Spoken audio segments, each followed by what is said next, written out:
Hello! Para sa ating imikos-mikos ngayong araw ay gagawa tayo ng ating chicken floss. Siyempre, first time natin gawin ito.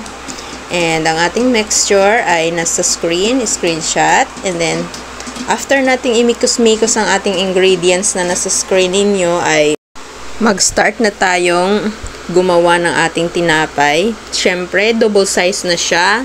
Tanggalin natin yung hangin. And another tanggal ng hangin. Okay? Kasi maraming hangin. Wag naman sana kagaya na kakilala mo, Charis. And yan na yung isa. I-set aside muna kasi tapusin muna natin ito. Para madali ang ating pagkilo ng kung magkano ang ating gustong bigat ng tinapay or laki ng ating tinapay. Kaya, hiwain natin ng pahaba and itabi muna natin ang hindi natin makilo agad kasi magda-dry. Ganyan ang gawin ninyo para hindi kayo mahirapan. And ang ating mga palaman, yan ang ating ube, ang ating classic.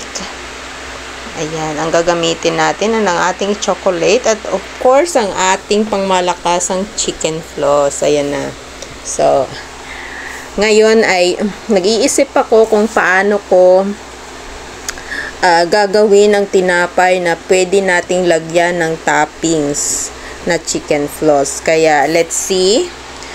Pagkatapos nating hiwa-hiwa yung dough ay i-set aside muna natin at magkilo muna tayo ng para sa ating chicken floss kasi marami tayong gagawing tinapay. Ayan.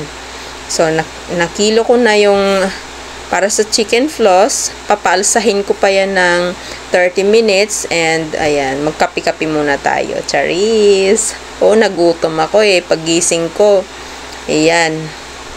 Gagawa na tayo ng tinapay agad-agad kasi mahabang hantayan yan para sa pagpapaalsa. At bilugin na natin ang ating mga na kilo na para sa chicken floss at sa ibang tinapay. Sinasabay lang kasi namin yung paggawa ng ibang tinapay. Ayan. So, ganyan ang pagbilog huwag kayo mag-isip ng kung ano basta ganyan po ang totoong pagbilog ng tinapay. Kahit saan kayo manood. Ayan. Ganyan talagang pagbilog ng tinapay. At mahirap magbilog ng tinapay ng naka-gloves. Never pa ako nakita na nagbilog ng tinapay na naka-gloves. Ang hirap kaya magpakinis ng tinapay. Kaya, basta malinis lang ang inyong kamay, walang problema. Maghugas kayo, mag-disinfect kayo bago kayo gumawa ng tinapay. At sa second dough na tayo kasi 2 kilo yan. At marami tayong gagawing tinapay. Siyempre, naaalala ko tuloy yung mga ginagawa ng ng mga massage therapist. Ganyan. Dinalawa ko na kasi parang sabi ko parang hindi ko natatanggal yung hangin. Maraming lamig ito. Sorry. Dinalawa ko na. Tapos, ayan, hiwain natin. Pasmado itong na to. Ang daming hangin, daming lamig sa katawan. Ayan, bilisan na natin. Fast forward tayo. Pagkatapos nating mahiwa-hiwa, ay pinaalsa ulit natin ng 45 minutes para ayan na, para madali nating mahulma ang ating gagawing tinapay. So, nag-hesitate pa ako kung ano yung gawin kong shape ng tinapay dyan na malagyan ko talaga ng dough sa taas. So, sabi ko, ano kayang tinapay? So, paano ko kaya siya ihulma? So, pahaba ng ganyan. Sabi ko ay, nako, failure yan. First attempt, failure. Para kako kung gumagawa nito ng ng Spanish bread. Hindi ito ang gusto kong shape ng tinapay para sa chicken floss. So, yan, mauwi sa merienda ko yan. Okay. Hindi mo na pwedeng ulitin yan kasi talagang mag-shrink na yung dough pag ko ulit yan, pabilugin ko, hindi na inaalsa kasi yung yes natin ay na siya. Malamog na siya. Okay, so, wala na, mauwi na talaga yan sa merienda ko. And then, paglagay natin ng shortening sa ating lanyera para di dumikit. Yan, okay. So, pagsasalansa na tayo. Okay, proceed na tayo sa next, second attempt. Paano kaya natin gawin yung tinapay para sa chicken floss? Kasi first time natin tong gawin, ang chicken floss. So, ganyan. Ulit. Sabi ko, paano kaya ako gagawa ng tinapay? So, ngayon, pinanipis ko yung bandang gilid. Lahat ng gilid at harapan talaga. And then, pinaroll ko ulit. And, ayan, nakuha ko na yung saktong umbok na parang curve. Pa-curve siya. Yung matiyan ba siya? Ayan. And then, hihiwaan natin sa taas. Ang purpose niyan para, magkaroon siya ng flat surface sa taas. So, yeah, pwede nating patungan ng ating palaman. Ng ating chicken floss. Ayan. So, diniretso ko ng ganong design. Paikot ako ng pagpapanipis dyan. Gilid sa gilid lahat. And then, roll ako. Ganyan. Okay. Alam nyo guys, yung paggawa ng tinapay is para lang tong gumagawa kayo ng art. Oo, yung clay. Ganyan.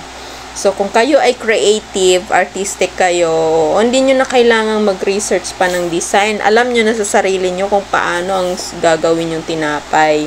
Paano nyo hihulma. Ganyan. So, okay na. So, ituloy-tuloy ko na yung ganon. Fast forward tayo. Parang prami tayo, no? Para sa ating chicken floss. Okay, ganyan. Hiwaan natin. And, paalsahin natin yan ng...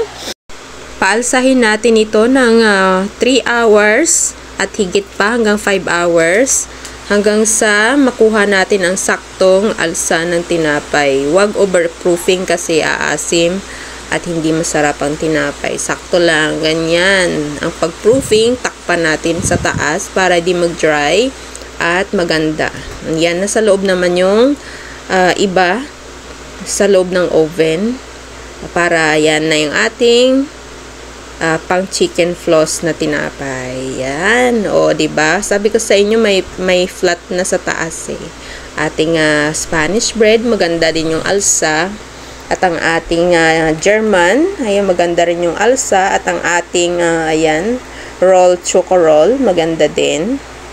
And ang ating ensaymada, magandang alsa. Kaya dapat ang inyong tinapay ay maganda ang pagka-mix. Oo. And, pag naluto na, ay ganyan na ang itsura. Siyempre, pinahira natin yan. Nag-igwash tayo para maganda ang itsura. Proceed na tayo sa ating mixture, sa ating toppings. Okay? So, mayonnaise. Try ako dyan ng budget pack. Kasi titikman ko kung ano yung lasa. And, ang ating condensed milk. Mix well. Ayan, combine together and mix well. Ayan, kung gaano kadami yung ating mayo, ay ganon din kadami ang ating condense and haluin na natin. Ayan. Okay, so tamang-tama lang yung yung combination. Tamis at sarap ng mayo. At syempre, ready na natin ang ating chicken floss. And, yan. So, sabi ko nga is 10 grams ang bawat tinapay. Pero feeling ko, so, madami. Hindi kakasya yung 10 grams. So, sa costing, alam nyo na, kailangan nyo mag-costing. Plus mayo, plus condense, and chicken floss is over cost, medyo mahal itong ating ingredients, kaya depende sa inyo kung magkano ang inyong benta. Basta sa amin that is 10 pesos. Ayan, 10 pesos affordable na yan. Mahal lang chicken floss. May condense ka pa and mayonnaise. Ganyan ang pagtatopping. So, padikit doon sa mixture na pinahid. Ayan. Ayan, para matikman natin kung anong lasa ng ating bagong tinapay. Kasi never pa kayo makakita ng nasa stante ng mga bake shop na ganitong klase. So, ako lang ang nakaisip ng ganito na i-apply. Kasi ang original na gumawa nito ay taga-ibang bansa pa. And, nag-try din ako kung anong lasa. Yan. So, pahiran natin lahat. Then, apply ng chicken floss toppings. Ayan. So, pahiran, toppings. Fast forward tayo hanggang sa matapos. So, kayo din, mag-try kayo. Kung gusto nyo gumawa ng pang merienda nyo lang, ay nasa nasa Shopee yung chicken floss. Type nyo lang chicken floss. Ayan. Yan ay finished product natin, di ba? Naubos kaagad ang ating dinisplay sa unang at gawa natin. Ayan. At ayan naman ang para sa aking sarili. Siyempre, lahat ng ginagawa namin tinapay, tinitikman namin. Ayan. So, para sa akin yan. And that's all. Thank you so much. Bye. Ciao. Pa. God bless.